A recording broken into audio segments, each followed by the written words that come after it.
This is not one of my normal videos. Today is a collaboration on Live, Laugh, and Love. Hello, my name is Nick from nosmallcreator. We are a collective of individuals from all over the globe that create content on YouTube. We have various backgrounds from filmmaking and graphic design to office, construction, engineers, and digital consultants. And voiceover artists like myself.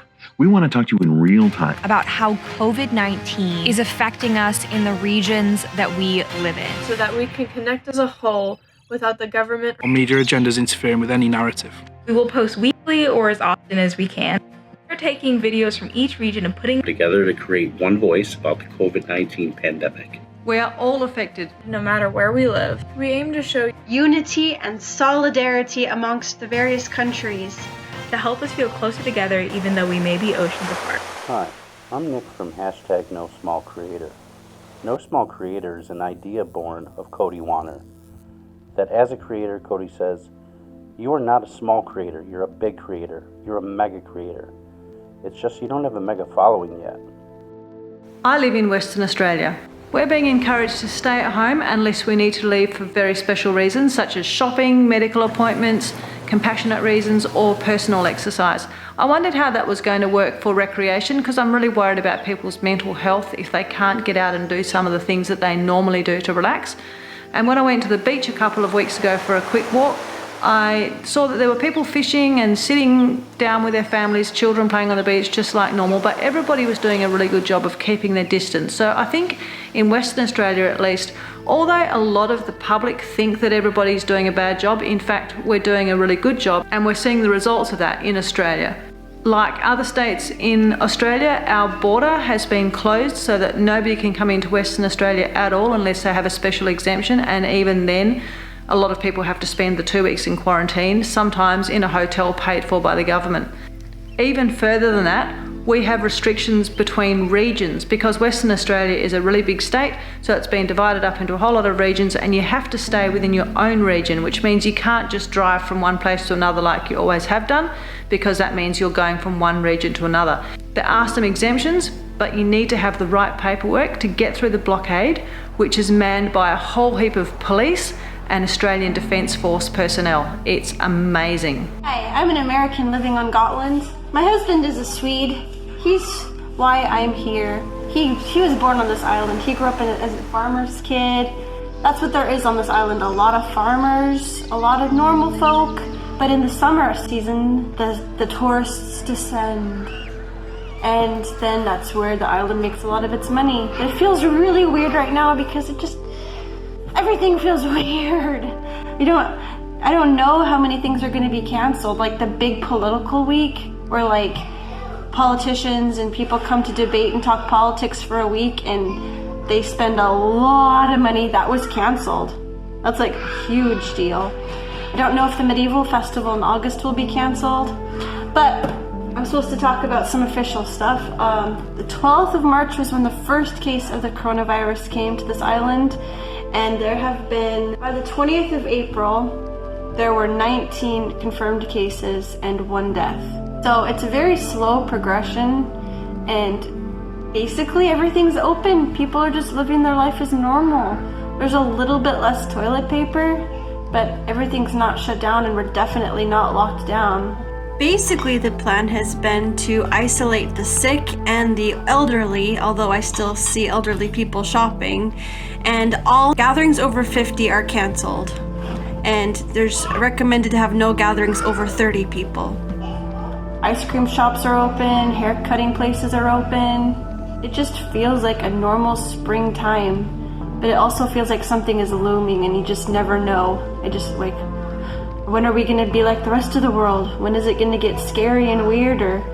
My husband is studying at home. I'm being a stay-at-home mom, supporting him in his studies, playing with the kids, working out how I can fit my YouTube videos and hobbies in between his things. And it's working really well for us, actually. Hello, I'm Mike from nosmallcreator. I live in a small town in Northwest Tennessee. Honestly, for the most part, things are pretty much the same. Yeah, there's a few people running around wearing masks. The biggest thing probably is last night I found out a cousin of mine was just tested for COVID-19. she's been having problems breathing for the last couple days and went into the hospital and described what a scary situation it was being in there by herself because her husband couldn't go in because they're only allowing patients themselves to go into the hospital. The other thing is because I live in a small town in the South, everybody's nice all the time. It's incredible how nice everybody is. And you see a little bit of that going away because people are trying to stay away from each other, you know, the 6 feet apart social distancing thing. For the most part, it's other than, you know, the scare with my cousin, which we'll know in a couple of days whether or not she tests positive or not. Life in my little small town has stayed the same. I work from home. My fiance works at a furniture store and is considered essential, so she's been going to work every day. So there is a concern with that. The only real big difference that we've noticed, the parking lots of the restaurants are empty. The people here they're taking it seriously to a point, but for the most part, we're continuing to live our lives like we normally do, just trying to keep away from people a little bit more than we normally would. So I'm Nick. I live in a little town just outside of Manchester in the UK. So we're coming to the end of 4 weeks on lockdown. We've got another guaranteed 2 weeks to go. Our lockdown consists of working from home if you're able to, only going out for essentials, food shopping, medical appointments, and 1 lot of daily exercise. The past 3 or 4 weeks haven't really felt massively different. It's just kind of been like a massive extended holiday where you don't go anywhere. I've spent more time with my wife and my little boy in the past 3 weeks than I have done in his past 3 years. So he turns 3 in July, and yeah, this is probably the most amount of time that I've been able to spend with him, and it's been amazing. It's come with challenges, and there have been struggles and times where it's been hard work, really, really hard work. Put your camera away. Absolutely wouldn't change it. It's been eye-opening, but it's also been really, really good to be able to get to spend that time with him. My work have put me on furlough, so I'm basically not to work for the duration of what's going on at the moment. So I'm treating it as time to get creative, create more content for YouTube, and spend more time with family. And that's all I can do. As long as I can sort of keep myself going and keep things going at home, you know, that's all I can do. Everyone's social distancing, everyone's doing everything that we should be doing when people are out and about. I can't really comment on the rest of the country. I'm trying to stay away from the news a bit because I found that in the first couple of weeks I was concentrating so hard on the news I wasn't looking at what's going on around me and appreciating the time that I'm having with my family. That, you know, it's unprecedented. I'm never going to get this again. I'm never going to be paid to spend weeks off work and spend that time with family. And as much as I'd love to be able to go and see my parents and my in-laws and things like that, we can't do it. So we're finding new ways to do that with FaceTime and Zoom and things like that. And, you know, we're keeping in touch, being as social as possible while staying at home. I live in Marysville, Pennsylvania, which is just a couple minutes outside of Harrisburg, our state capital. As of April 18th, there are roughly 31,000 reported cases of the coronavirus in the state of Pennsylvania. On April 17th, we are the 5th highest state in number of coronavirus cases. A positive takeback from all this is that the coronavirus is not widespread in my state, and most of the cases come out of Philadelphia or Pittsburgh. We are also required now to wear masks when we go outside of our homes, and just recently our state legislator just passed a bill on to our governor about reopening some non-essential businesses. Also in good news, there is a downward trend of reported cases in the state. However, the Department of Health says that they'll need 2 to 3 weeks of sustained data to be able to make any conclusions on this trend. So as far as my own experiences and my own perspective about this issue, it seems as if our grocery stores are keeping our shelves as stocked as possible so that we have enough food when we do go into grocery stores. It also seems as if a majority of the population, and this was before it became required, are wearing their face masks and are also staying 6 feet apart and social distancing. So as far as the coronavirus is going, it seems as if everything is going smoothly in the state, and it also seems as if Pennsylvania is on the mend. Hello, my name is Josh Shirley from No Small Creator. Currently, I live in Iowa, and as someone who also works in a gas station part-time, because that's really the only type of jobs that are available that still count as essential work.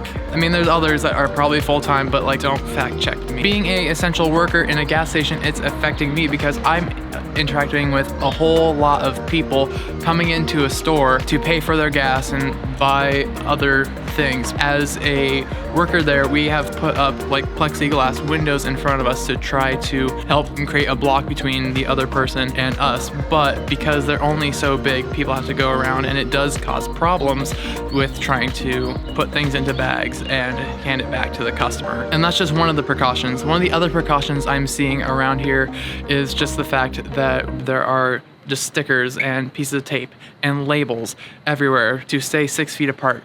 But often when I go to the store, people aren't really staying 6 feet apart, and they've even tried to put in one-way signs, and people aren't even following those really. It's just difficult. Everything is difficult. And just generally speaking, I feel like the people in my area, it's hard to say if they're taking it seriously or not seriously because I see it both ways. There are some people who are taking it really seriously, doing like a gloved hand and a not gloved hand and wearing a mask and the works and staying 6 feet apart and doing all the things.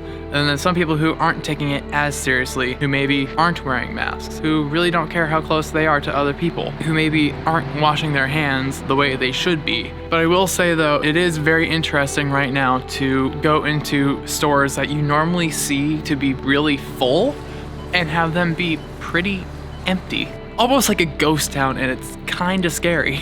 But that's just the new normal. And who knows what'll happen in a couple weeks or so. I live in Nairobi, Kenya, and it's been really interesting to see how people from different areas of the world have been dealing with this pandemic, and so I'm really excited about this series. Here in Nairobi, there's such a range of people from different backgrounds, and so not everybody has been dealing with it the same way. Not everybody has been able to take the same precautions as everyone else. For example, social distancing has been a big part of the government's campaign against the virus, but not everybody can social distance all the time. Not everybody can afford to stay home, and just like there are frontline workers around the world, there are frontline workers here, as well as other people who still need to continue working during this time. So it's been interesting to see, even among people that I know, the necessary response that each person has had to take has been different. And it's made me appreciate where I am and the precautions that I can take, and also made me more sensitive to other people and how they can't always do what I think is best. Hello, my name is Katie Stowe from #NoSmallCreator. I personally live in Michigan. Really, when this all started, I was on a day trip in a completely different state, and I remember the first thing that happened was we were out of toilet paper because it had been classified as a pandemic. Everyone was freaking out and buying toilet paper.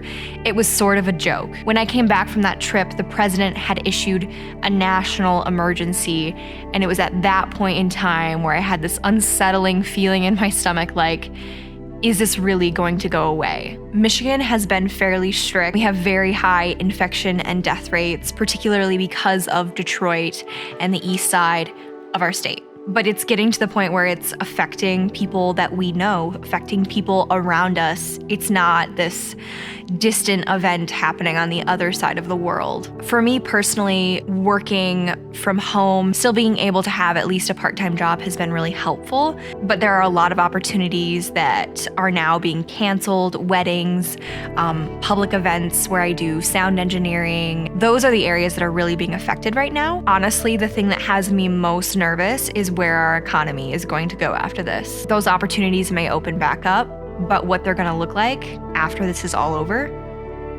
I just don't know. I live in Buffalo, New York. We're not even close to New York City. We're about an 8-hour drive away. We're the Buffalo with the Bills football team, the famous chicken wings, and home of the Blizzard. In our area, the pandemic has caused multiple life-changing events, but it's not all for the bad. Aside from the masks that are now a requirement to enter any store, restaurant seating is also off limits. We can, however, order takeout, and we've been. More than we should. Probably. Pretty safe assumption, we're all ordering a little too much takeout. I know I am. Maybe it's just me. I don't Sit-down dinners are a thing of the past, as are haircuts, going to the movies, and shopping for fun. Unless, of course, you use Amazon. Anybody else shopping online a little too much? I know I am. In addition to that, parents have now become teachers. I'm a gym teacher, an art teacher. I teach math, science, English, writing, and gym. To all you teachers out there, I appreciate you just a little bit more, so thank you. My 3 kids are now all full-time distance learners. They no longer get to go to lunch with their friends or go to recess on a playground, as those are all also off limits. Instead, I'm now an art teacher. I paint rocks, make paper mache and crayon art. Next week, we're probably going to tie-dye some shirts. I'm actually pretty excited about that. Now I'm also a band and a music teacher. I now also teach science, math, writing, reading, and social studies.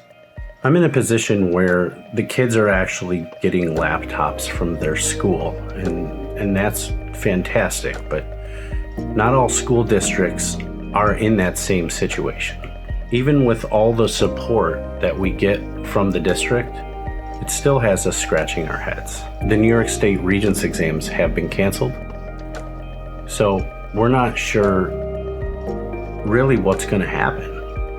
Are the kids going to get pushed through into their next grade, or are they going to be held back? And if they're pushed into the next grade, are they going to be ill-prepared?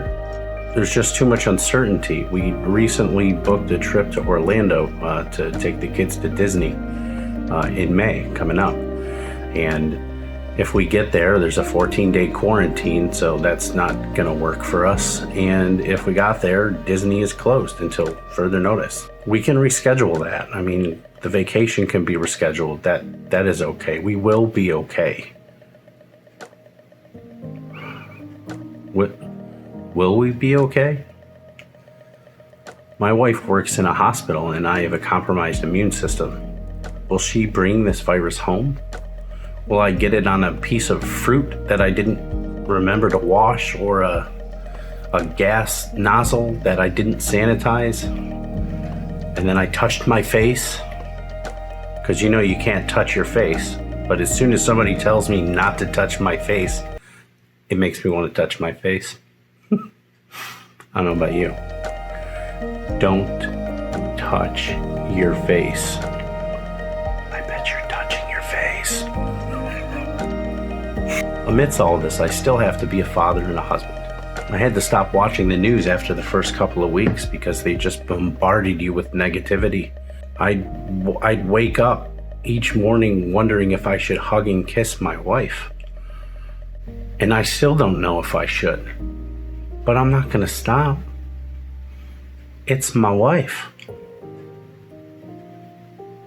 I guess if I had, I don't know.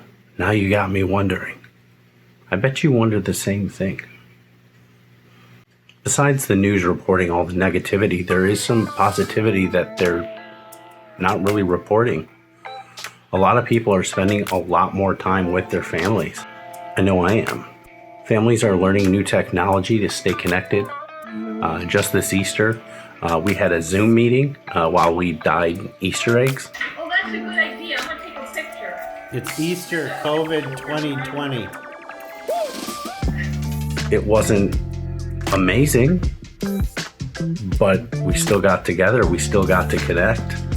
It was nice. We will be doing it again soon. It is certainly better than nothing. I miss my family. Families are spending so much more time together. They're spending more time making home-cooked meals. It's a real good time to teach your kids to love. It's a real good time to teach understanding to your children. Compassion, sympathy. We have more time now to instill the values in our children that we want them to employ. In this day and age of grab and go cheeseburgers through a drive-thru, to hurry up and get to soccer practice so you can make band rehearsal on time. In this world of over-scheduling the kids, they don't really have enough time to sit to themselves and think, what do I want to do today? And now we have that. And apparently, they all want to eat and fight. All jokes aside, we get to go to more parks. We get to run around in nature a little bit more. Nature is just tea for the soul. It needs it. You need it. It feels good to be out there. Unless you have allergies, take your meds. Many of us have the same thoughts and the same feelings regardless of religion, political view, or geographic location. We just do, because we're people. This is not the end of times. We will probably lose some very amazing people in this process. And that's really sad. But be compassionate. Don't let fear control the way that you treat other people. We are the same people. Wash your hands. Keep safe distances away from others. Wear the mask. Just do it. It is hot and annoying, and it fogs up your glasses. We went to the big box store the other day. It was atrocious. It was horrible to wear those masks. But those employees are wearing it the entire day. They are literally putting their life on the line to sell you a pack of gum. Don't let fear control your empathy towards other people. We may be oceans apart, but we are united as one people. Stay tuned next week to hear updates from your friends around the globe. It was so much fun collaborating with everyone from the internet. And don't worry, none of them were harmed in the making of this video. With all the love, us. All the contributors' links to their YouTube channels will be listed in the description. So you can see varying interests and wide background. Thank you so much for watching. Please share this video. We'll see you next week. Finally, a special thanks to Cody Warner Of No Small Creator. For having a creative space for us to share and grow.